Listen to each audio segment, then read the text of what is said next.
So hi guys welcome back to my to videos. तो इस video में दोस्तों डिस्कस करने वाले हैं यहाँ पर कुछ इंपॉर्टेंट कंपनीज का और उनसे रिलेटेड कुछ इंपॉर्टेंट अपडेट्स हैं जिसकी बात करेंगे इस वीडियो में।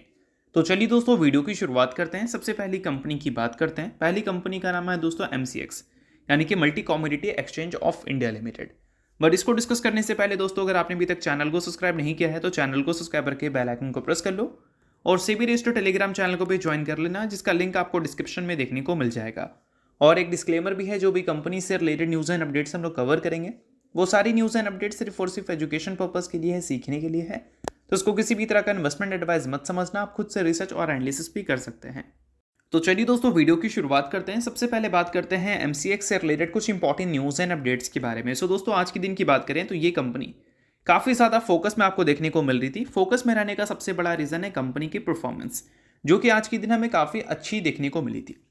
अब परफॉर्मेंस अच्छी होने का सिंपल सा रीज़न है, कंपनी ने जो अपने Q3 के अर्निंग्स को रिपोर्ट किया था उसमें कंपनी का प्रॉफिट आफ्टर टैक्स जो है वो हमें 151% से ग्रो करता हुआ नजर आया, जो कि काफ़ी ज़्यादा इंप्रेसिव है। और साथ में कंपनी के वॉल्यूम भी हमें काफ़ी स्ट्रॉन्ग ग्रोथ रिपोर्ट करते हुए दिखे।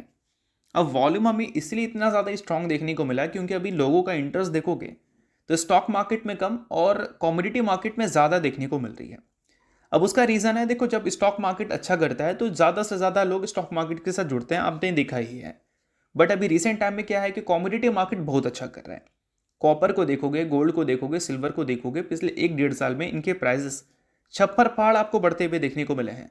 और ऑब्वियस सी बात है कि इतनी अट्रैक्टिव रिटर्न्स अगर कहीं से मिलेंगे तो लोगों का इंटरेस्ट उधर तो जाएगा, और लोगों का इंटरेस्ट उधर जाएगा तो वहाँ पर आप सीधा तो मुंह उठा के नहीं जा सकते। ऑब्वियस सी बात है कि आपको एक एक्सचेंज की ज़रूरत होगी और MCX वही एक्सचेंज आपको प्रोवाइड करता है जिससे आप कमोडिटी में ट्रेड कर सकते हैं। तो इससे क्या होता है कि ज़्यादा से ज़्यादा MCX को वॉल्यूम मिलता है, और वॉल्यूम का मतलब होता है पैसा। जितना ज़्यादा वॉल्यूम उतना ज़्यादा रेवेन्यू, और जितना ज़्यादा रेवेन्यू उतना ज़्यादा प्रॉफिट। तो इस बार कंपनी ने 151% की जो प्रॉफिट ग्रोथ दिखाई है वो इसलिए दिखाई है। तो अब दोस्तों वीडियो में आगे बढ़ने से पहले बात कर लेते हैं एक सेबी रजिस्टर्ड टेलीग्राम चैनल के बारे में जिसका नाम है ट्रेडर पाजी।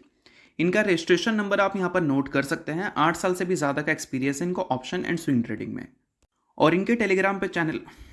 इसके अलावा दोस्तों मार्केट समरी से रिलेटेड कंप्लीट डिटेल्स आपको यहाँ पर अपडेटेड देखने को मिलती है। उसके अलावा मार्केट के जो इंपॉर्टेंट लेवल्स हैं वो सारी चीज़ें भी आप यहाँ पर चेकआउट कर सकते हैं। साथ में दोस्तों कंपनी के टेक्निकल्स को प्रॉपर एनालिसिस कर यहाँ पर अपडेट किया जाता है, जिसको भी चेकआउट आप कर सकते हैं बिल्कुल फ्री ऑफ कॉस्ट। तो लिंक आपको डिस्क्रिप्शन में देखने को मिल जाएगा, लिंक के थ्रू जाकर चैनल को बिल्कुल फ्री में आप ज्वाइन कर सकते हैं। सो देखो दोस्तों आपको इस डेटा से पता चलेगा कि MCX ने इतने इंप्रेसिव नंबर क्यों रिपोर्ट किए हैं। अब डेटा है एवरेज डेली टर्नओवर का, जैसा कि हमने BSE का कई बार देखा है। टर्नओवर के बेसिस पे ही तो डिसाइड होता है कि टर्नओवर अच्छा है तो इस कंपनी के नंबर्स अच्छे हो सकते हैं, टर्नओवर खराब है तो इस कंपनी के नंबर खराब हो सकते हैं। तो BSE के नंबर हमने देखा, टर्नओवर का काफ़ी अच्छा नज़र आ रहा था Q3 में, तो एक्सपेक्टेशन में BSE के Q3 से काफ़ी मार्केट अच्छा कर रही है। और अगर हम बात करें MCX की तो इसका जो एवरेज डेली टर्नओवर है फ्यूचर एंड ऑप्शंस का वो इस बार आपको 224% से ग्रो करती हुई नजर आई है। और कितना टर्नओवर है भाई, तो टर्नओवर है 7,50,000 करोड़ का। तो इससे आप समझ लो कि कितना बड़ा टर्नओवर मिला है MCX को इस Q3 में, और वो भी पर डे की बात हो रही है, जो कि बहुत बड़ा नंबर होता है।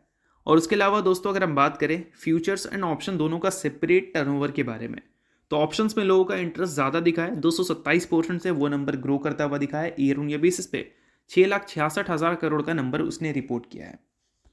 अगर हम फ्यूचर्स की बात करें तो 84,471 करोड़ का नंबर हमें देखने को मिल रहा है। तो इतने बड़े टर्नओवर्स गेन हमें इसलिए देखने को मिले हैं क्योंकि अगर हम बात करें गोल्ड और सिल्वर के बारे में तो उसकी कॉन्ट्रीब्यूशन कमोडिटी मार्केट में काफ़ी ज़्यादा बड़ी देखने को मिली है। और यहाँ पर बताया भी जा रहा है कि जो टोटल टर्नओवर आपने देखा उसका 78%, अगर फ्यूचर टर्नओवर्स की हम बात करें 78% हमें गोल्ड और सिल्वर में ही देखने को मिली है। तो अब सिंपल सा समझ लो, गोल्ड और सिल्वर MCX को इस बार कितना ज़्यादा फ़ायदा दिया है। भले किसी को नुकसान दिया हो, बट MCX के लिए उसने बोल सकते हैं लॉटरी खोल दी है। तो इन सारी चीज़ों की वजह से MCX का परफॉर्मेंस आज के दिन हमें अच्छी देखने को मिल रही थी। बाकी अभी 52 वीक हाई से देखोगे तो ये कंपनी ऑलमोस्ट बोल सकते हैं अपने 52 वीक हाई के आसपास ही है, 4.5% के आसपास नीचे है, जो कि वॉलेटिलिटी मार्केट में आपको ऐसी चीज़ें देखने को मिल जाती है। तो इससे ज़्यादा बोल सकते हैं डरने की ज़रूरत नहीं है। बाकी ये सारी चीज़ें सिर्फ एजुकेशन पर्पज़ के लिए, कोई रिकमेंडेशन मैं आपको नहीं दे रहा हूँ। नेक्स्ट बात करते हैं दोस्तों डिक्सन टेक्नोलॉजीज लिमिटेड के बारे में। अब आज के दिन वंस अगेन डिक्सन टेक्नोलॉजीज की परफॉर्मेंस काफ़ी ज़्यादा वीक हमें देखने को मिली।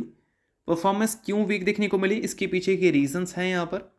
मॉर्गन स्टैनली ने फिर से बोल दिया है कि 15% डाउनसाइड रिस्क डिक्सन टेक्नोलॉजीज में हमें देखने को मिल रही है, और इस कारण डिक्सन टेक्नोलॉजी का ये अब तक का लोएस्ट टारगेट है, जो कि आज के दिन डिक्सन टेक्नोलॉजी की गिरावट का कारण बना है। अब भी डिक्सन टेक्नोलॉजी को देखोगे तो 52 वीक हाई से 45.7% आपको नीचे देखने को मिलेगी, और रिसेंट टाइम्स में डिक्सन टेक्नोलॉजी में जो वन साइडेड फॉल देखने को मिल रही है, इस वजह से काफ़ी सारे इन्वेस्टर्स कंपनी में परेशान हैं। तो ऐसे टाइम पे अगर आपको प्रॉपर एनालिसिस चाहिए डिक्सन टेक्नोलॉजीज को लेकर कि टेक्निकल्स कंपनी का आइडिया हमें लग जाए, कंपनी के फंडामेंटल्स का आइडिया लग जाए, तो ये सारी चीज़ें आपको सेबी रजिस्टर्ड टेलीग्राम चैनल पे मिल जाएंगी आज रात के 8 बजे। सेबी रजिस्टर्ड रिसर्च एनालिस्ट के द्वारा प्रॉपर एनालिसिस कर ये डेटा अपडेट किया जाएगा डिक्सन टेक्नोलॉजी का, तो उसको जाकर आप जरूर चेकआउट कर लेना। तो टेलीग्राम चैनल पे अगर आपको ज्वाइन करना है तो लिंक आपको डिस्क्रिप्शन में देखने को मिल जाएगा, लिंक के थ्रू जाकर चैनल को फ्री में आप ज्वाइन कर सकते हैं। और ये जो एनालिसिस आपको देखने को मिलेंगे डिक्सन टेक्नोलॉजीज का, वो एनालिसिस भी आप फ्री ऑफ कॉस्ट चेकआउट कर सकते हैं। तो याद से ज़रूर चैनल को ज्वाइन कर लेना। अब दोस्तों बात कर लेते हैं मॉर्गन स्टैनली के बारे में। तो मॉर्गन स्टैनली ने आज के दिन जो गिरावट वाली कॉमेंट्री कर दी, वो क्योंकि इसके पीछे के रीजंस ये हैं कि उनके हिसाब से मोबाइल वॉल्यूम जो एस्टिमेट है वो एक रिस्की फैक्टर है, जिसको डिक्सन टेक्नोलॉजी हो सकता है कि आने वाले कल में आपको कट करती हुई नजर आ जाए। मल्टीपल ब्रोकरेज हाउस की रिपोर्ट्स हैं।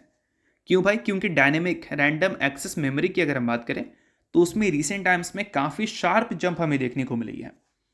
रेगुलेटरी अप्रूवल भी हमें काफ़ी ज़्यादा डिले होता हुआ दिख रहा है, और साथ में कई सारे कॉम्पिटिशन्स भी कंपनी के बढ़ते हुए देखने को मिले हैं, और साथ में मोबाइल PLI स्कीम की एक्सपायरी भी हमें मार्च में देखने को मिल रही है। तो इन सारी चीज़ों की वजह से मॉर्गन स्टैनली की ऐसी कमेंट्री हमें सुनने को मिल रही है। और काफ़ी सारे लोग कंपनी के आने वाले जो अर्निंग्स है यानी कि Q3 के रिजल्ट, उसकी एक्सपेक्टेशंस म्यूटेड लगाकर चल रहे हैं। यानी कि कंपनी के अर्निंग्स या तो हमें फ्लैट देखने को मिलेंगे, या फिर ग्रोथ अगर देखने को मिलती है तो ना के बराबर हमें देखने को मिलेगी। पिछले क्वार्टर में ग्रोथ कंपनी ने कम दिखाया था, 28.79% की ग्रोथ थी रेवेन्यू में। प्रॉफिट में ग्रोथ का नंबर जो था वो रेवेन्यू के कंपैरिजन में बेहतर देखने को मिला था। उससे पिछले क्वार्टर की अगर हम बात करें तो वहाँ पर रेवेन्यू एंड प्रॉफिट दोनों अलग अलग तरीके से ग्रो करता हुआ नजर आया, जिसमें रेवेन्यू ग्रोथ तो काफ़ी इंप्रेसिव देखने को मिली थी, और वही प्रॉफिट ग्रोथ भी ईयर ऑन ईयर बेसिस पे इंप्रेसिव थी, बट Q1Q बेसिस पे उतनी इंप्रेसिव नहीं थी। बट इस बार मार्केट Q3 में डिक्सन टेक्नोलॉजी की रिजल्ट को लेकर क्या एक्सपेक्टेशंस रखी है, तो चलिए वो मैं आपको बताता हूँ। सो दोस्तों सबसे पहले हम लोग बात कर लेते हैं रेवेन्यू के बारे में। तो पिछले साल का रेवेन्यू 10,454 करोड़ था। पिछले क्वार्टर का रेवेन्यू 14,855 करोड़ था, और इस बार मार्केट उम्मीद कर रही है Q3 से कि 11,239 करोड़ का रेवेन्यू कंपनी दिखा सकती है। Q1Q बेसिस पे एक तगड़ी गिरावट कंपनी के रेवेन्यू में देखने को मिलेगी, और ईयर ऑन ईयर बेसिस पे जंप देखने को मिलेगा, बट जंप का नंबर लगभग 7.5 से 8% तक ही हमें देखने को मिलेगी, ऐसा मार्केट उम्मीद लगाकर चल रही है। रेवेन्यू तो फिर भी चलो ठीक है, ईयर ऑन ईयर बेसिस पे ग्रोथ हमें देखने को मिल सकता है, बट जब हम बात करते हैं प्रॉफिट के बारे में, तो प्रॉफिट पिछले साल की Q3 में 216 करोड़ रिपोर्ट हुआ था, और पिछले क्वार्टर में 746 करोड़ रिपोर्ट हुआ था, और इस बार मार्केट उम्मीद कर रही है कि 173 करोड़ ही प्रॉफिट कंपनी के साइड से आएगा इस Q3 में। तो देखते हैं कि ये जो एक्सपेक्टेशंस हैं, अकॉर्डिंग टू एक्सपेक्टेशंस कंपनी के रिजल्ट हमें देखने को मिलते हैं, या फिर एक्सपेक्टेशंस से अलग अच्छे या खराब देखने को मिलते हैं। बट अभी जो मार्केट में गिरावट देखने को मिली है, उस गिरावट का बेसिकली 2 कारण है। पहला कारण यह है कि कंपनी का गाइडेंस हो सकता है कट मोबाइल प्रोडक्शंस का, और दूसरा हो सकता है कंपनी के नंबर्स खराब। और इन दोनों चीज़ों पे अगर डिक्सन टेक्नोलॉजी ने एक्सपेक्टेशन से बहुत ख़राब चीज़ अगर रिपोर्ट कर दी, तो फिर गिरावट का सिलसिला कंटिन्यू रह सकता है, और अगर एक्सपेक्टेशन से थोड़ी बेहतर हो गई तो हो सकता है कुछ रिकवरी आपको देखने को मिले।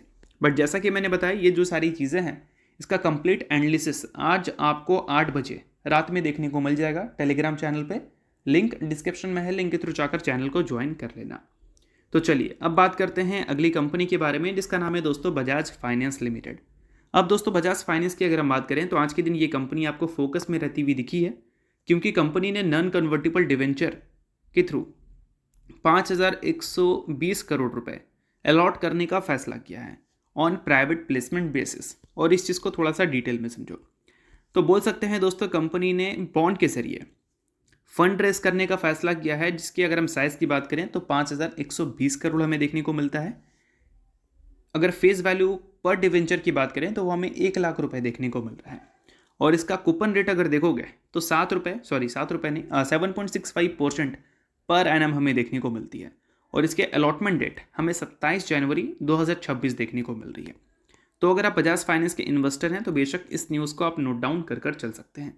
अभी बजाज फाइनेंस रिसेंट टाइम्स में देखोगे तो बहुत अच्छी परफॉर्मेंस करती हुई दिख रही थी, बट अभी पिछले कुछ टाइम में थोड़ी करेक्शंस अब हमें बजाज फाइनेंस में देखने को मिल रही है।